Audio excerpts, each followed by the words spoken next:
In Excel, we can use the IMCOS function to calculate the cosine of a complex number.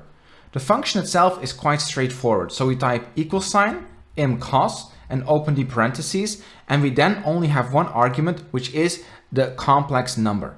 Now, as you can see in column A, I have some complex numbers, some of which only have a real part, some of which only have an imaginary part, and some of which have both.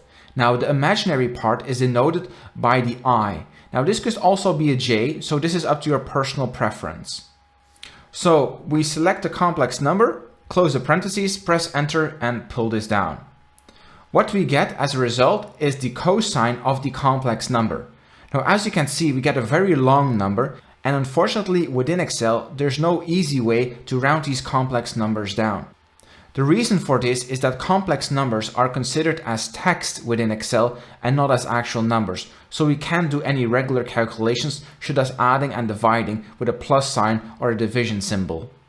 Now you might be wondering, what does this actually mean, taking the cosine of a complex number? Well, the cosine is defined as follows. It is what's written here, so we take e to the power I times a complex number plus e to the power of negative I times a complex number and divide this by 2. Now, this formula is derived from the Taylor series that defines a cosine function even with real numbers. Now, of course, E stands for Euler's number, which is 2.7, 18, 28, etc. Now, let's give it a try and see if we end up with exactly the same result. Now, like I mentioned earlier, we can't very easily calculate with complex numbers, so we will have to use some special Excel functions that allow us to make calculations with complex numbers. Now, the first thing we are seeing is this letter E. Now, within Excel, the number E is represented with the function exp, and then we take one of this and close the parentheses. As you can see, that's 2.7, 18, 28, etc. Now, when we are using the exp function, we are telling Excel, take the number E as a base and bring this to the power of whichever the argument is of the exp function. Now, in this case, I took 1, so we're just getting E. Now, we can't use this function when we are working in the complex plane because the number that we are supplying to the exp function needs to be a real number.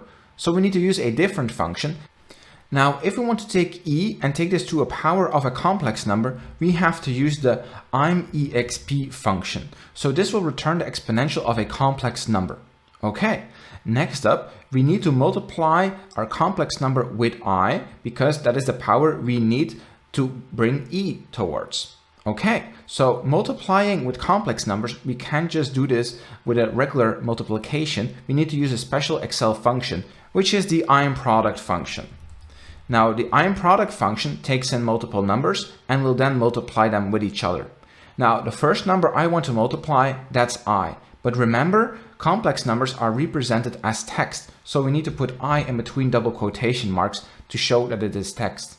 Then we supply the complex number of which we want to take the cosine. Now, I close these parentheses and press enter, and the result that we are seeing when we bring E to the power of I times the complex number. Now, to this we have to add E to the power of minus IZ.